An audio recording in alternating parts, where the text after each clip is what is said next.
ये बिल्कुल मैं शहज़ाद साहब, अब आप जिस तरह वैसा बात कर रहे हैं, वो तो खैर अब ये कहना कि मैं ये समझती हूँ कि सैलाब जो है वो इस वक्त वाकई हमारा कौमी सबसे बड़ा एक इशू है जिसके ऊपर ऑब्वियसली हमारा सारी तवज्जो होनी चाहिए।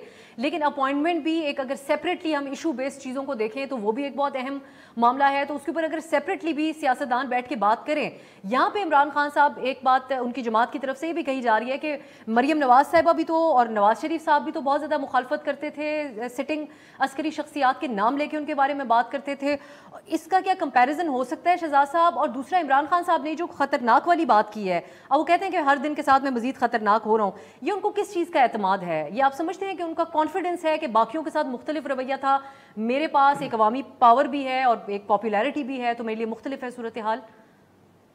देखिए, मैं अवैस की बात को थोड़ा आगे बढ़ाना चाहता हूँ। मैं पूरे तरीके से एग्री करता हूँ अवैस के सियासी तज्ज़िये से, और बिल्कुल ठीक कह रहे हैं।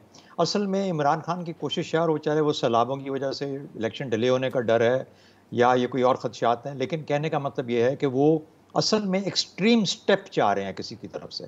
वो फ़ौज को चाह रहे हैं कि फ़ौज एक्सट्रीम स्टेप उठाए। अगर फ़ौज एक्सट्रीम स्टेप उठाती है इस हालात के अंदर कि वो इतना प्रोवोक कर रहे हैं, इतना इश्ताल दिला रहे हैं कि अगर कोई इस किस्म के एक शख्सी तनाव की वजह से या एक इदाराती तनाव की वजह से फ़ौज कोई कदम उठाती है, तो उससे सब दूधों धुल जाते हैं सियासतदान, इंक्लूडिंग इमरान खान।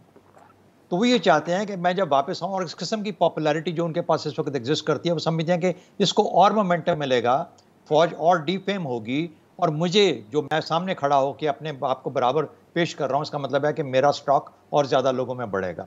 तो ये एक बुनियादी वजह है, ये एक्सटेंशन है उस लॉजिक की जो कि अवैस ने आपको दिया। अब आपका अगला सवाल, देखिए सियासतदानों ने फ़ौज को हमेशा इस्तेमाल किया है, हमेशा इस्तेमाल किया, और उन्होंने भी, फ़ौज ने भी इनको इस्तेमाल किया, इसमें कोई शक की बात नहीं है।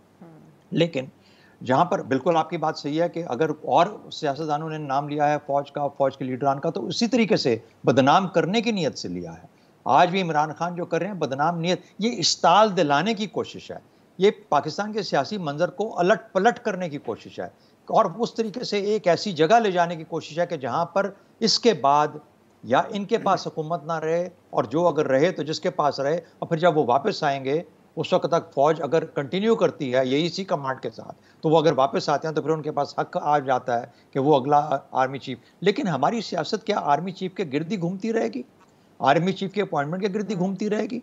हर प्राइम मिनिस्टर का हक है, हर प्राइम मिनिस्टर का हक है कि वो रेकमेंड करे, प्रेसिडेंट ऑफ द कंट्री वो अप्रूव करता है उस रिकमेंडेशन को, चाहे वो एक फॉर्मल अप्रूवल ही होता है जो होता है। लेकिन कहने का मतलब ये हुआ जिस तरीके से हर प्राइम मिनिस्टर, चाहे इमरान खान हो, चाहे कोई और जैसा भी आदमी बैठा हो, प्राइम मिनिस्टर ऑफ पाकिस्तान अपनी बारी में वहाँ पे रेकमेंड करेगा president of Pakistan. Luckily president of Pakistan इस वक्त पीटीआई का मेंबर रह चुके हैं, तो इसलिए यानी जो भी अपॉइंटमेंट होगी नवंबर के अंदर, उसमें पीटीआई के फॉर्मर बड़े रिस्पेक्टेबल सेक्रेटरी जनरल साहब का अप्रूवल होगा, और प्राइम मिनिस्टर का, वो कोई भी प्राइम मिनिस्टर हो, एनी प्राइम मिनिस्टर, हम we may hate somebody to be a prime minister, लेकिन जब वजीर आजम अपनी जगह पे मौजूद है उसका हक है। और 4 आदमी 5 आदमी में से नाम होगा, उसको 4-5 आदमियों का पैनल जाएगा।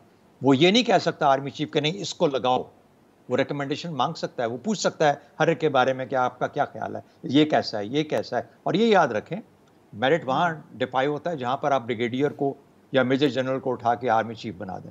अगर लेफ्टिनेंट जनरल में से बन रहा है और सीनियर मोस्ट 4-5 आदमी में से बन रहा है, तो इसका मतलब है कि मेरिट भी है और उसकी सूटेबिलिटी भी है, इसीलिए वो उस ओहदे पे पहुंचा, लेफ्टिनेंट जनरल के रैंक पे पहुंचा, और कोई फर्क नहीं पड़ता। और जिसने भी किया अपनी तरफ से बड़ी अपना आदमी लाने की कोशिश की, मुशर्रफ ने क्या किया, ज़ियाउल हक ने क्या किया, अपने ही आदमी थे ना, कहाँ से आपने मेरिट को या सीनियरिटी को तोड़ के लाने की कोशिश की।